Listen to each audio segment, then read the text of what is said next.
Sailing through a busy shipping lane where a fire breaks out in the engine room, the crew managed to extinguish the fire, but the engine is disabled, leaving the vessel adrift in strong currents. Since there is no immediate danger, the captain decided to send a pan-pan urgency signal to request assistance.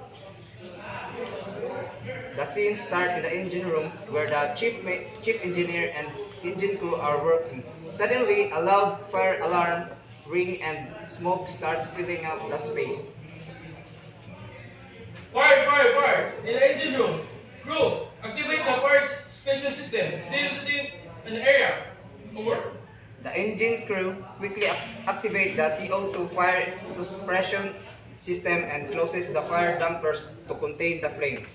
Bridge, this is the engine room. We have a fire in the engine room. Fire suspension is being activated and the crew is responding. Stand by, over. On the bridge, the captain and chief mate hear the alarm. The chief mate immediately begin emergency procedures. Attention all crew and passengers, this is not a bridge. We have a fire emergency in the engine room. Crew report to emergency station. Passenger, please remain calm and follow crew instruction. Over. The captain picks up the radio to notify the Coast Guard but pauses waiting for an update from the chief engineer. Back in the engine room, the crew successfully extinguished the fire. The chief engineer inspects damage and then report to the bridge. Captain, this is engine room. The fire is extinguished, but we have a sustained surge of engine damage. The main engines are completely offline. We are adrift. We need internal assistance. Over. Understood, Chief. Any risk recognition?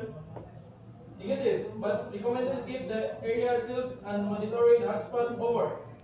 The captain turns to the chief mate for a passenger status update. Sir, all passengers are accounted for and caught. No injuries have been reported. We have been near down start station and as a precaution. Over. The fire alarm sounds. Crew members rush to action. After several minutes, the chief engineer reports to the bridge. Captain, this engine room. The fire is extinguished, but we have a standby heavy damage. The main engines are completely offline, and we are drifting. I recommend calling the assistance. Over. Chief Engineer, understood. Keep monitoring the engine room and report any further issues. Stand by. Over. The captain picks up the radio and broadcasts on VHF channel 16. Pan pan, pan pan, pan pan. This is Ocean Voyager, Ocean Voyager, Ocean Voyager. We are passenger ferry experiencing engine failure after a fire in the engine room. The fire has been extinguished, but we are adrift at position 10 degrees 45 minutes north, 124 degrees 30 minutes east. We are in a busy shipping lane and require immediate towing assistance. There are 208 passengers on board and no injuries have been reported. Over. The captain repeats the pan-pan message every 2 to 3 minutes until a response is received. The Coast Guard receive the urgency signal and respond immediately. Chief Engineer, status update on the engine room. Confirming your position at 10 degree 45 minutes north and 4 degree 30 minutes.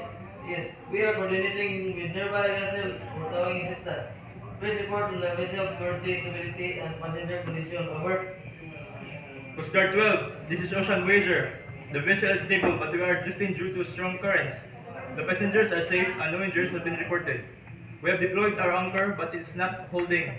Request urgent towing assistance to prevent collision. Over. The captain asks for an update from the chief engineer.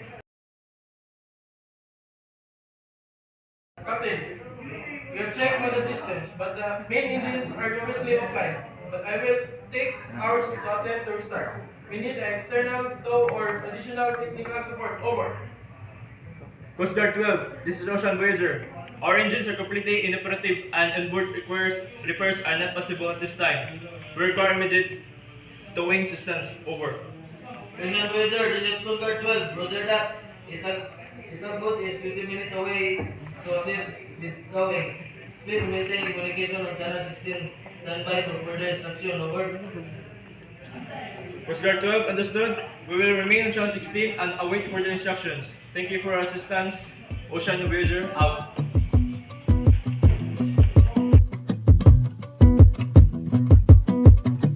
This was all